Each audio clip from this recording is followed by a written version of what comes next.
All right, thank you, Dr. English. Good morning and welcome to our session on universal design. My name is Lily Gu. I'm the Director of Accessibility and Counseling Services here at Alvin Community College, and I'll let Carrie introduce herself. Hi, I'm Carrie Shepard. I'm a social worker and one of the counselors who works with Lily at Alvin Community College. Okay, and just as a friendly reminder, this session is being recorded so that you have that in the back of your mind as you're deciding what and how you want to share in this session. I also wanted to let you know, in the spirit of accessibility and UDL, that if you would like to have closed captioning, that is a feature that is available to you. What you would need to do is go to the More section with the three buttons and then select Settings and Accessibility, and you're able to select live captioning as an option if that is something that you would prefer. So just wanted to share that tidbit. And then, thank you, Carrie. Carrie is going to be assisting with putting links and different information for you so that you could have it handy in the chat. And we are going to have some different ways for you to participate depending on your comfort zone, whether you want to put it in the chat or you can share anonymously through a Mentimeter that we're going to have as an option throughout the presentation. And as well, of course, of raising your hand to ask questions or to be able to share information verbally. So thank you again for coming, and we're ready to get started. I'm going to go ahead and share my screen.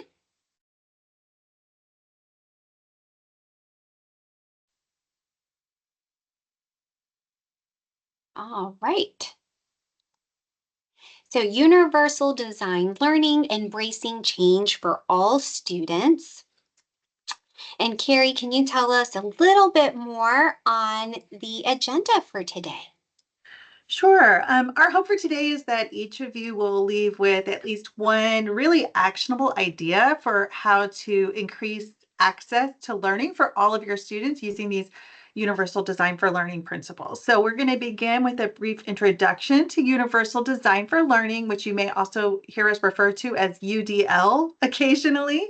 And then we're going to give you a moment to reflect on your current practice and how it may already reflect some of these principles, either intentionally or unintentionally. And then Lily will share some more practical strategies for how you can apply universal design for learning in your classrooms before we again give you a moment to reflect on one of these actionable ways you might begin to implement it yourself. Finally, we will share links to additional resources at the end. So if you feel the desire to dig deeper to any of these areas or ideas in the future, or you want to have references to anything we talk about today, we'll make sure that we share all of those links for you in the chat by the end. Wonderful. Thank you so much, Carrie. So first, we would like to know a little bit about our audience. So if you could please scan this QR code, and I believe Carrie can put the link in the chat as well for you, so that you could join this Mentimeter. So I'll just give you a moment to go ahead and log in and join us. And this is completely anonymous. And we just wanted to get an idea of who our audience is today and a little bit of your understanding of UDL.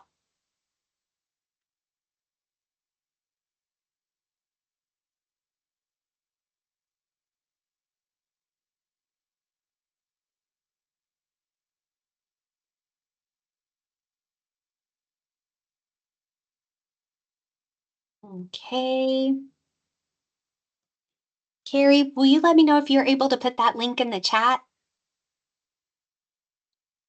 I did put the link in the chat, but when I click on the link, it's taking me to the scanning the QR code screen Oh, rather than oh, the okay. actual poll. Oh, okay. Let And then I know you did try the scanning on the phone and it went directly to the Mhm. poll. Yeah, it did. So that might be a more effective way to go. I'm not sure. I hopefully so, yes. So I am going to just switch gears for a minute to go ahead and pull up that poll. So that way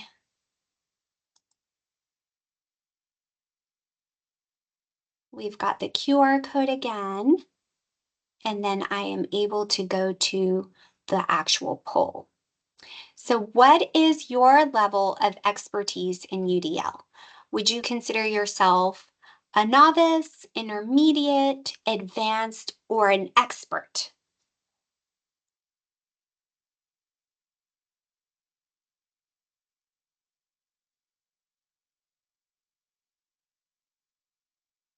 All right.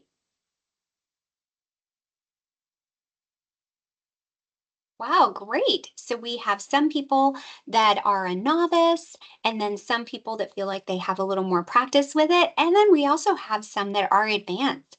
Wonderful. Thank you so much for your feedback. That is very helpful. Let me go ahead and go back to our presentation.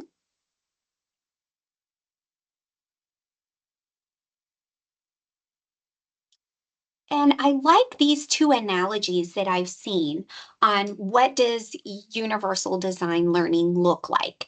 And universal design as a concept has been around for a long time in the world of architecture. And that concept is that basically when they are designing a building, they're going to be thinking about some of those accessibility features that they would want to include to make the building accessible to everyone. And so that's an example here with this ramp on the building. So instead of designing the building and then making adjustments for accessibility reasons, they already are mindful of those features ahead of time and design the building that way. And it can be beneficial to a variety of people. And that's something they're going to show in the video in just a minute, and how other people could also use the ramp, not just someone that may need to use a wheelchair, for example. And the other analogy that I've seen that really resonated with me is this whole idea of a buffet style for different dietary needs.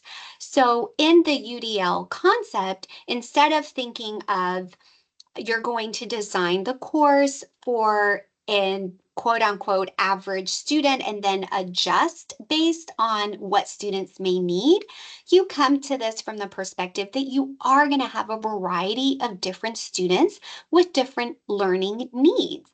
And so then you can design a buffet style. You can have some different options so that students have voice and choice, and they have a way that is easier for them to learn and retain the information, and also a different choice and ability on how they can show you that they have learned that information. So I found this video that talks a little bit about UDL in higher ed, and I think it's just a good overview. So we're going to watch that next.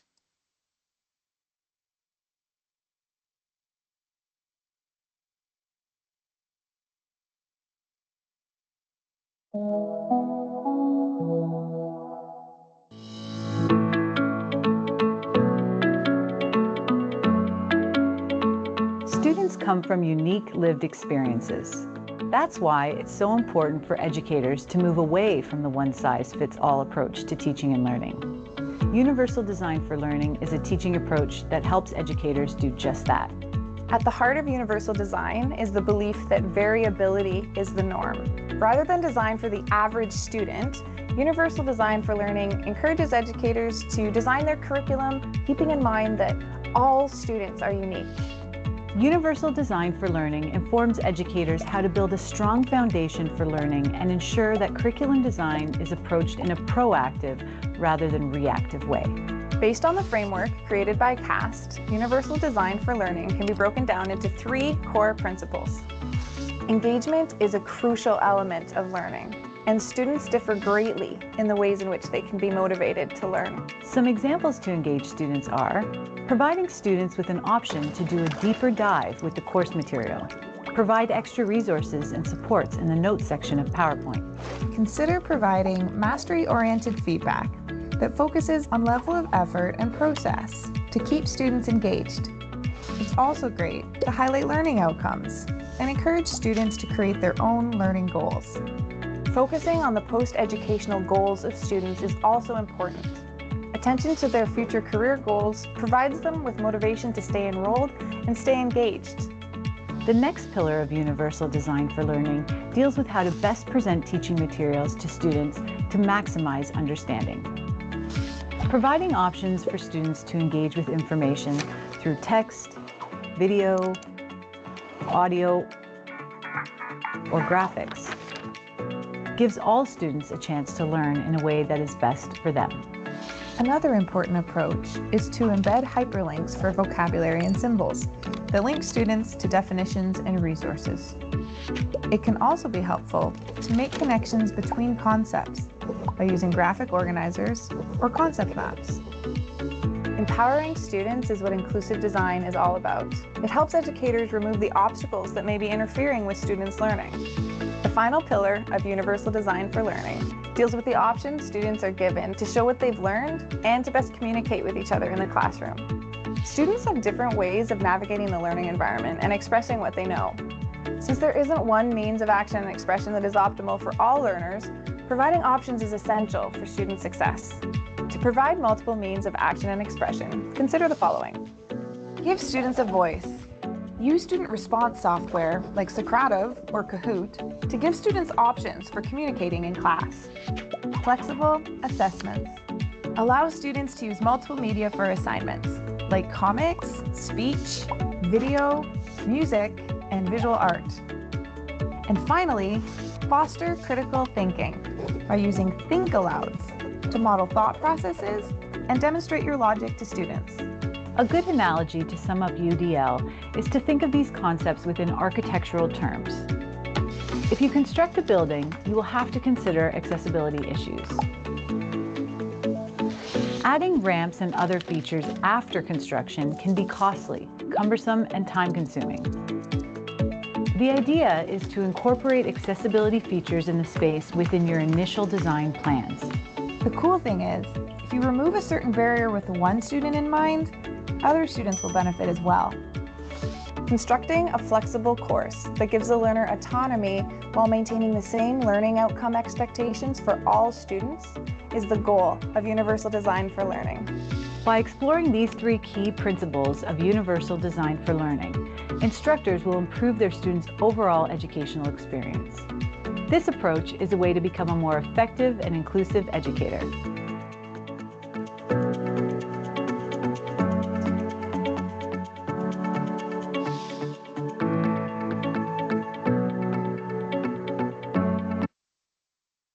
All right.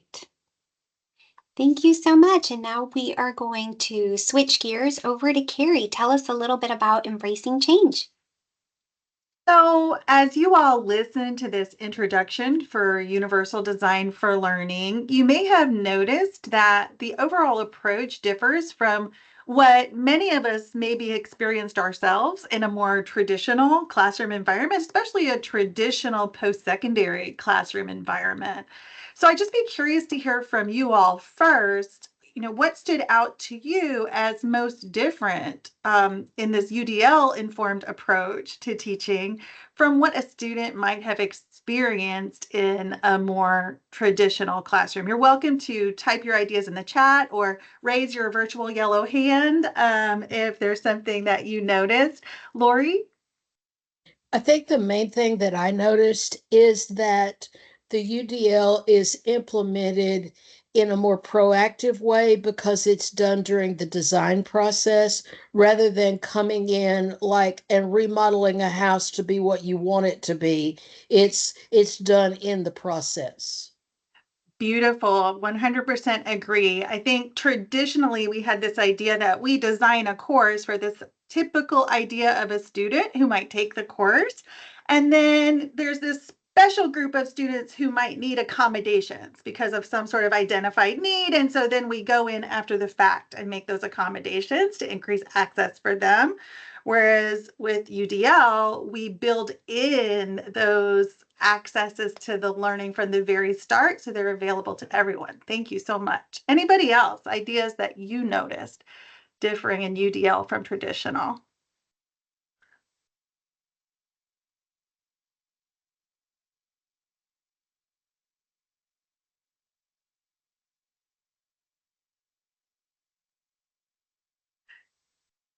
So that's definitely a great start to thinking about the fundamental difference. And I feel like if we all walked away with that idea, Lori, then we would all be in a really good place to start. But just to highlight some of the other ideas of moving change from traditional to UDL, I think, in a traditional classroom, it really focused on the content, like what is being taught.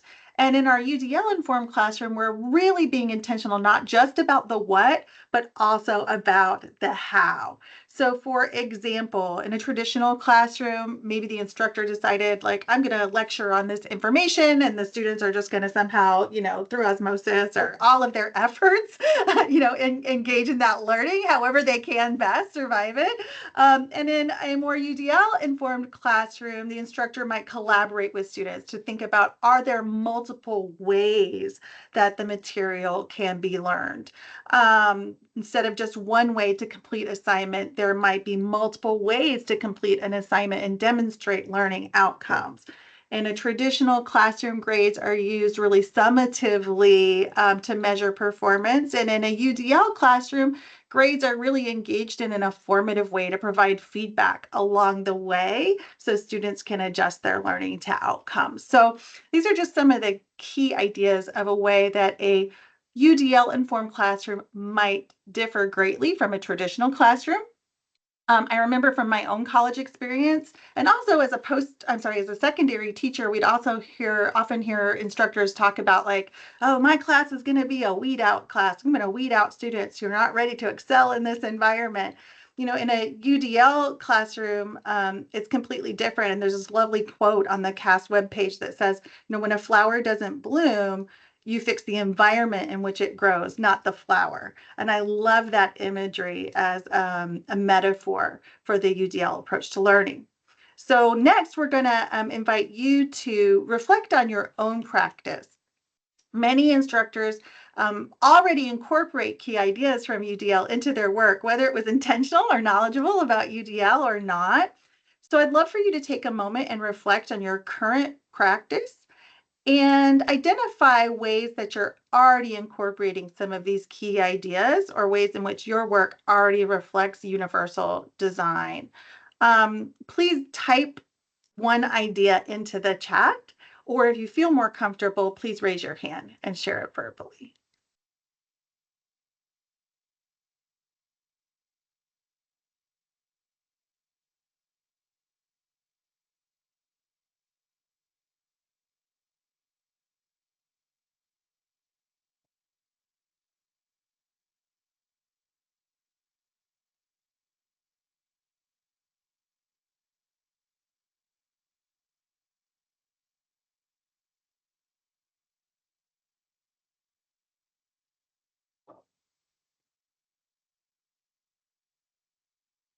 So Lori says, I use the See-Do-Teach model in my classes, which engages all learning. Excellent, thank you. What else? Somebody else in the group add something to the chat or share verbally.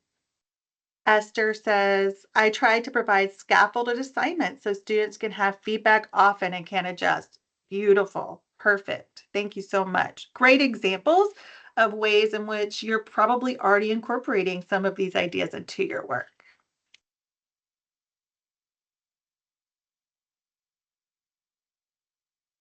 Lily. Yes. Are we ready to continue? Sure. Okay. All right, we're going to go on to some practical strategies for UDL and some different ideas. I looked at some different resources, and I do have to say, in my position with accessibility services, I have gotten to hear from students and some of their feedback on what are some of the things that have been really working well in the classroom setting for them, and then what were some of the needs that they had. And I'll be able to share a little bit more as we dig into the three main principles for UDL. And I do want to tell you, we will share some resources from the CAST organization that has created the guidelines. And now they have recently released the 3.0 version of the guidelines as of last year. Okay, so let's go into the first principle, which is on the engagement piece. And these are just some different suggestions, and hopefully some of these are already resonating with you that you are doing. And perhaps there might be one that could be a takeaway or just something that you could add or include in your course. And so that providing feedback, and we heard of the scaffolding. Thank you. That is such a great way to provide that immediate feedback for students to know, are they on track with what you're wanting them to learn and retain in the course? And the different ways to engage. It's not just, are they listening to it? Do they have graphics? Do they have other examples that they can see? Is there a way to do that deeper dive that they mentioned in the video? So is there different ways that they could engage with that material that might help it stick better and to understand the information? And highlighting those learning objectives, and for everyone in the class to really understand what are the key points. That's something that sometimes students tell me that they struggle with executive functioning, and that they may feel overwhelmed with the amount of information that is being presented in the course, and being able to pare down or really have those key concepts in mind that they have to learn may be something that they struggle with in trying to figure out. That self-assessment piece can also be very helpful for students, along with that providing of feedback for students to know where they are in the course and in the material, and just those different options for the assignments and a variety of different ways that students can show and demonstrate that they've been learning the content in the course. That chunked learning is also something that students have expressed to me that they may struggle with. And that whole concept of they have a big paper or a big assignment that is due, and just difficulty in breaking that down and figuring out how to go about that task, or just in figuring out how to break down some of these larger concepts into smaller chunks for them to learn and review.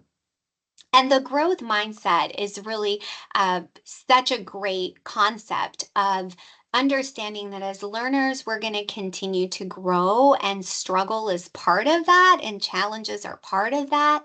But if we keep that open mind and we're trying different ways to learn that material and to ask questions and to engage, that we have that opportunity to grow. And I think that really goes well with what Carrie was saying about the plant and making changes in the environment to help it bloom and blossom. All right, any questions or thought on the engagement piece?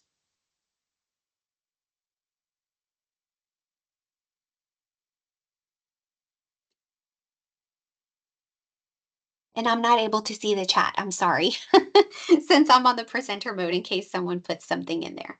I'll monitor that for you. Okay, thank you. All right, let's go on to then on the representation.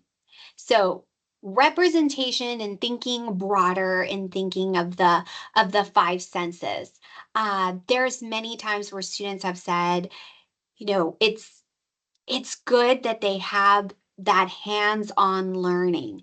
And so in thinking of, for example, of biology or science, right? It's one thing to have a picture and a diagram, but it's another level to be able to have a physical model that students can touch and manipulate and explore, or to be able to do dissections and things like that. So it just brings that learning to a different level, that tactile sense, and just thinking broader of how students could represent what they've been learning in different ways. Oh, recorded lectures, that has been something wonderful that a lot of instructors at the college have been doing. And I've heard such positive feedback from students that have told me that that recorded lecture has been such a lifesaver for them, that they're able to go back and listen to different portions of the lecture. And if they're taking notes, they can go back and see if there was something that they missed. So access to those recorded lectures are just a wonderful opportunity to reinforce. And then those small group discussions to help build knowledge. They mentioned different ways. I know in Blackboard, I'm sure there are different features that students can use to share feedback and ideas within the class, and that there's other different types of modalities like the Mentimeter that I used as an example today. The closed captioning with videos, that is just an easy thing to do, and it's such a great opportunity for a variety of learners as well. So there might be students that really do need that closed captioning due to hard of hearing or something like that, but it could benefit so many other students as well because it's easier for them to follow along with the text than it is to just listen. And so it is just a great opportunity to make that material more accessible to everyone. And the clarifying of the vocabulary, they did give some examples in the video of hyperlinks and other ways that students can learn and make that vocabulary more accessible. So that's a really good idea. And then this idea of connecting to prior knowledge to aid retention and just really trying to see what do the students already know and how you can link that prior learning to what they're learning in this class, and making those connections could be really key for students to really remember that information and build upon it. So any thoughts or questions or comments about representation?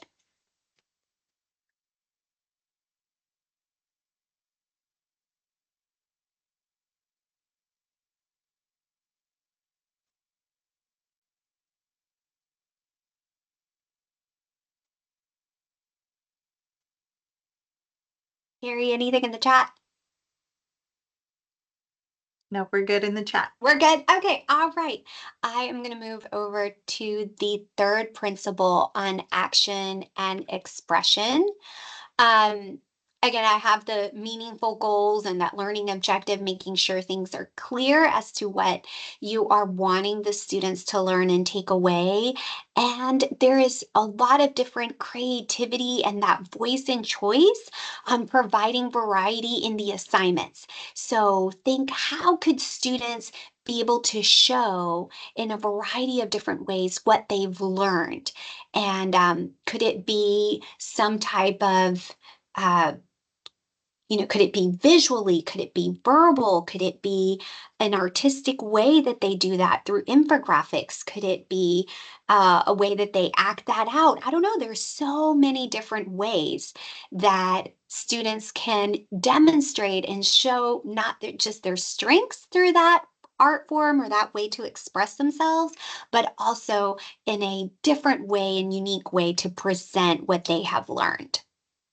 And so organizing information and resources, organization is definitely something that some students struggle with. So if you already have those resources available for them and you have that structure set in place, that really does help a lot of students to keep track and be able to do that deeper dive and deeper learning with those additional resources.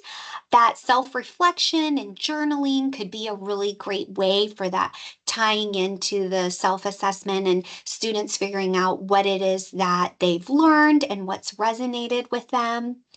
And there's so many different types of technology and assistive tools out there. I know there are several sessions, even in across the curriculum today, that focus on artificial intelligence and how you can leverage those tools to help make teaching and learning more accessible. And one of the things that we actually have that I tell our students is the OneNotes. And with OneNote, they're able to record the lecture and have a transcription of that lecture as well. So students would have the ability to go back and see that and be able to add different things to it as well. So there's just so many great tools available these days to help students.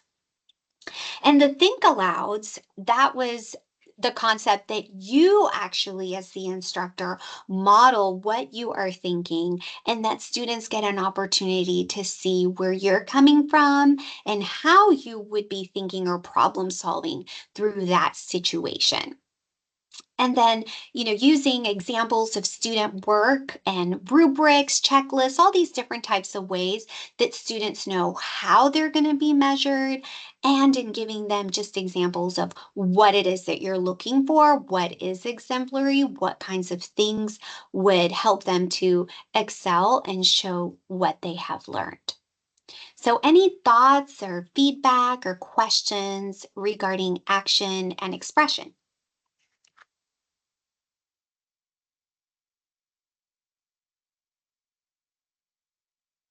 Lily, Denise mentioned in the chat that she didn't know that about OneNote. And so I mentioned that we do have those one-pager tip sheets that we're starting to put together that we can Yes. email to anyone who's interested. Or if I can manage it to get it into the chat before we're done today, I'll try to do that. But it's a really great tool that students have access to with their Microsoft Office package. So Awesome. Thank you. Thank you so much for sharing that. Okay, well, let's go ahead and move forward. Carrie, can you take it away and talk a little bit about this next section? sure. So once you start really digging into this idea of universal design for learning, and certainly when you start looking at the guidelines, which are so comprehensive and have so many great ideas and strategies, and so many different ways that we can increase access to learning, it's incredibly helpful. And at the same time, it can seem a little bit overwhelming if you try to think about, oh, wow, how am I going to approach all of this at once? So, one of the things that CAST also recommends is really approaching the implementation of universal design for learning using what they call plus one thinking.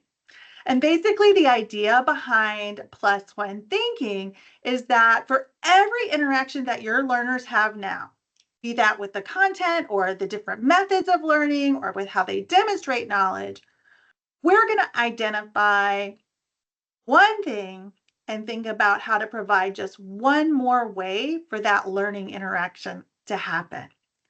So typically what they ask you to think about is like start with something where you're already aware that there's a need. They call these pain points or pinch points, right? Think about one pinch point or pain point in your classroom. That's someplace where your students are already having to ask lots and lots of follow-up questions, like they're just struggling to get the information, or maybe the quiz that every student is failing, or one assignment that students really struggle in getting right. Think about that one pain point or that one pinch point. If there's a pain point or a pinch point, this is a clue that maybe there's some additional barriers to learning that students are facing in that environment. And then you can think about just one way to reduce or eliminate that barrier. So you don't try to do it all. You think about one new way to present the content. I loved Laura's example earlier where she said she videos her or provides videos of her solving the problems for her students. So students can go back and review that video in the future, right? She might present it verbally or visually in the class, but then there's also that video they can use. That's just one new way, right? Or you provide one new activity for students to complete. Maybe it's a discussion or a different type of project, or one new way to assess the understanding. Maybe they do need to write an essay. But maybe they could also have more creative ways to show that learning outcome. They could create their own podcast or create a piece of art that represents that learning outcome. Again, you don't think about the 5 different ways you're going to present the information or assess that information. You choose one pain point and then just one strategy that you'll start with. That's the +1 thinking approach, a slow implementation, thinking about one way to address one pain point, one step at a time. So we're going to give you some time to reflect right now on your own practice. Think about your own classroom, your own teaching. Identify one topic or area that's a pinch point for your students, and identify today what is one way that you could add to what you're doing to reflect universal design. We're going to be quiet for a couple minutes so you can actually sit and reflect and write down your ideas individually for yourselves. But then we're going to ask for you to either toss them in the chat or raise your hand to share them verbally. Lily, while we're being quiet and they're reflecting, I'm wondering maybe we could go back and just briefly go silently through those practical strategy slides again, just so people can reflect on Absolutely. those. Yes, I will Great. definitely do that. And it is 10:15, so let's set a time that we want to give everyone. We'll just do a couple minutes, I think. Yeah, I think we can do. I'll be mindful of the time. I'll go back. Thank you.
Okay, so we've had a couple people already starting to share in the chat, which is great. We'll open up the floor to discussion in a moment, but I encourage y'all to please, if you have an idea or a question that you've already generated through this reflection on Plus One, go ahead and add it to the conversation, add it into the chat. So we can all collaborate and share resources, and then we'll dig into some of these together.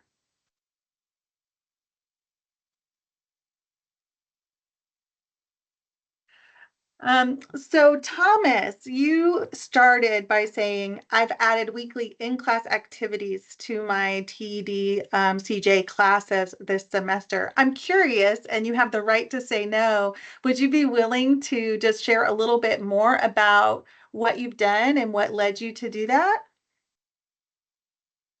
Yes, I can do that. So Thank you.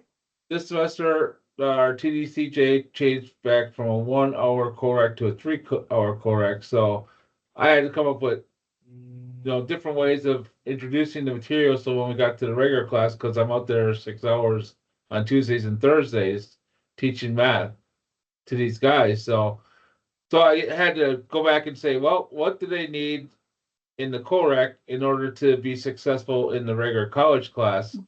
So I started putting together some in-class worksheets. And it's like, if I can find make some activities that go with these in-class worksheets.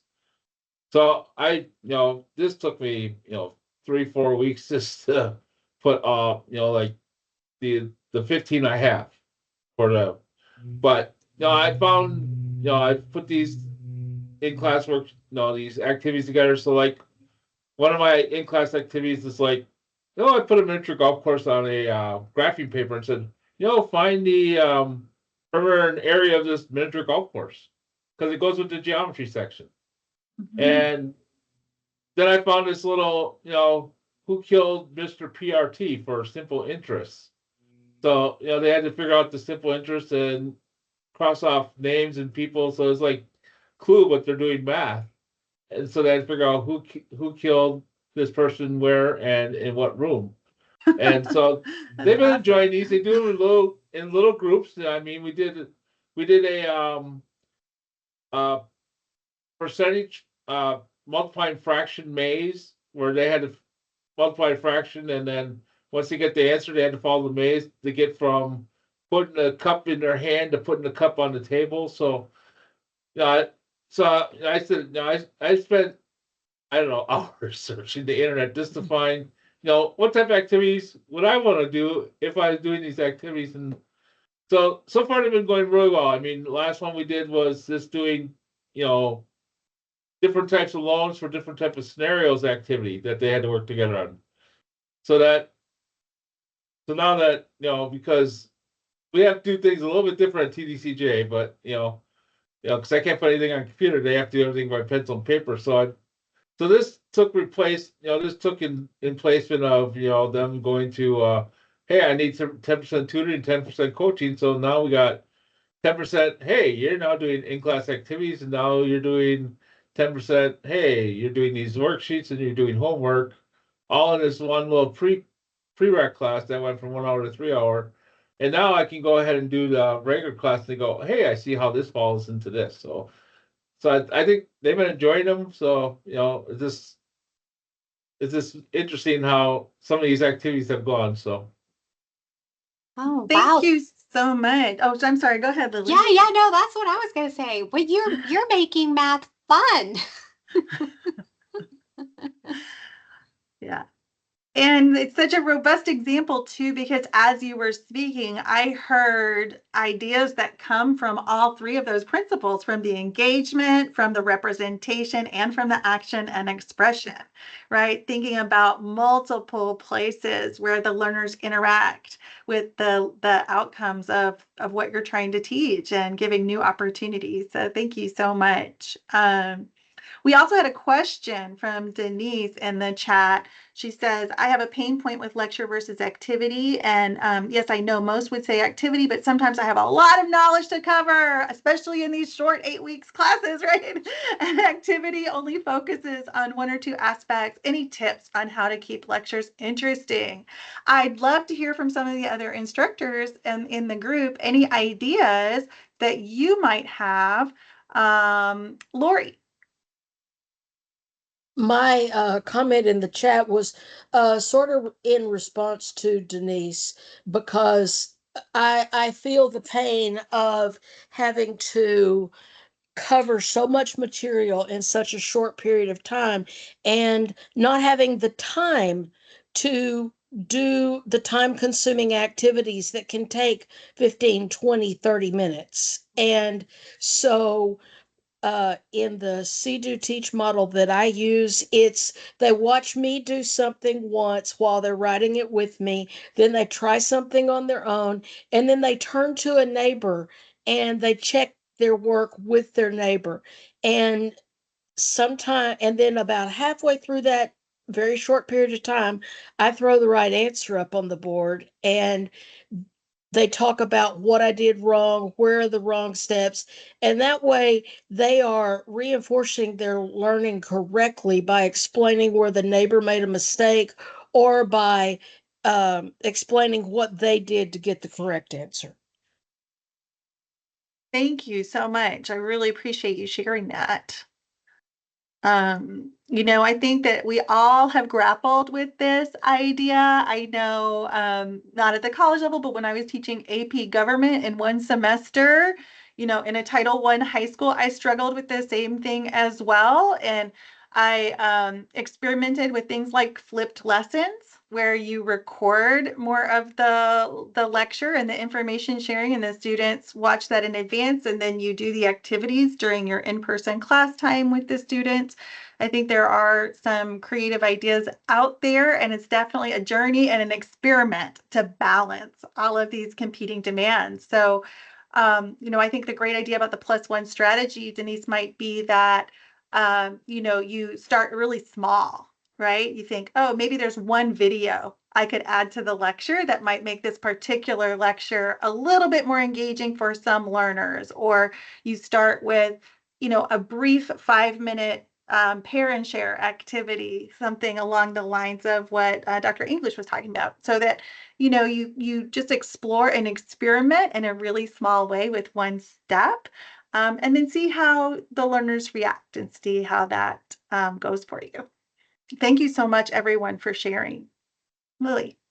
Thank you. Wow. Yes, thank you. Thank you, everyone. What great ideas and things that you're already doing. And hopefully, this just gave you an opportunity to reflect on what you're doing, validate some of the things that you're already doing, and perhaps consider something that you would like to add to what you are doing currently.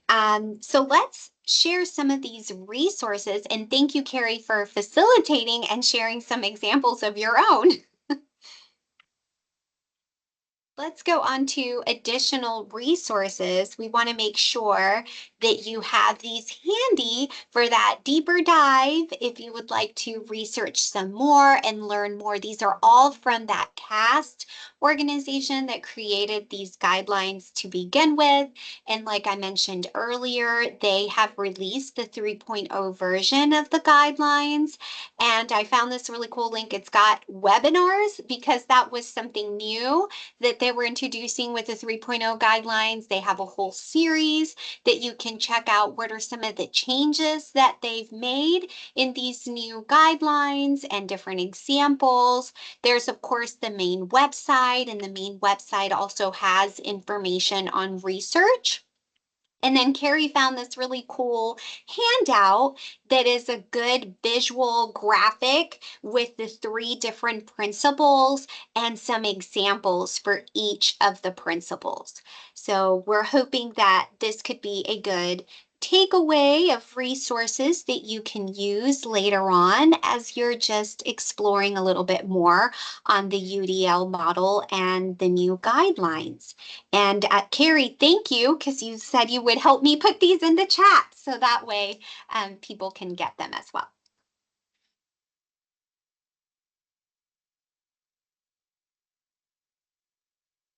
And I think we're doing well on time.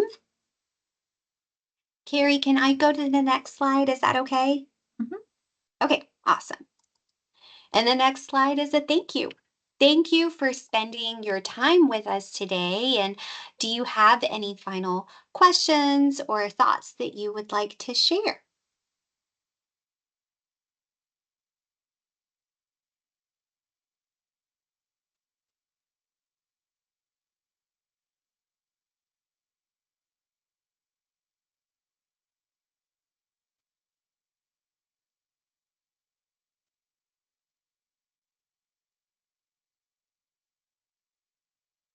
Dr. English or Carrie, let me know if there was anything else in the chat. Sorry, I can't see that in this mode. Nothing else in the chat now except for Denise Bates said, thank you so much. I joined in late, but what I got was awesome. Thank you so much, Denise. Oh, wonderful. Okay. Well, again, thank you for your time. And with that said, let's give you a little bit of time before the next session. And hope you have a great day and enjoy the rest of the conference. Thank you so much. Thank you all.